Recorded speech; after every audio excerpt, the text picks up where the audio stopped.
Hello guys! So magto-tortang sardinas pala tayo ngayon guys dahil na-miss ko nga yung sardinas. Nakita ko nga tatlo pa yung sardinas namin dito at binuksan ko na rin.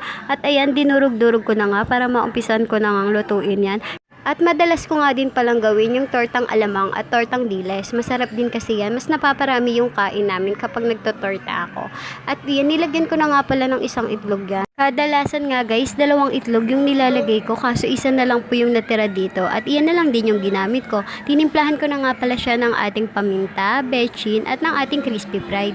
Hindi ko na nga pala siya nilagyan ng asin guys kasi medyo malasa na rin yung ating crispy fried kahit hindi nalagyan ng asin. No need na nga lagyan ng asin dahil malasa at timplado na nga ang ating crispy fried. Bago ko nga makalimutan ay inilagay ko na nga ang sibuyas.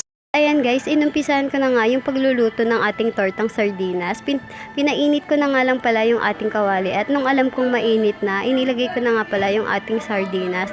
At ayan nga, 4 nga muna yung nilagay ko dyan guys para hindi sila masyadong magsiksikan. At binaliktad ko na nga pala ito. At nung naluto na nga siya guys, naglagay ulit ako ng pangalawang batch. Siguro marami din yung nagawa ko, halos nasa 20 pieces din. Pinapak na nga ni Telby yung dalawa at nagmukha na nga siyang burger steak. At ayan, salamat nga pala sa panonood. Sana'y nag-enjoy kayo guys. Thank you for watching. See you in my next vlog. Baka naman may pastor kayo dyan. At ingat po kayo palagi. God bless. Mwah!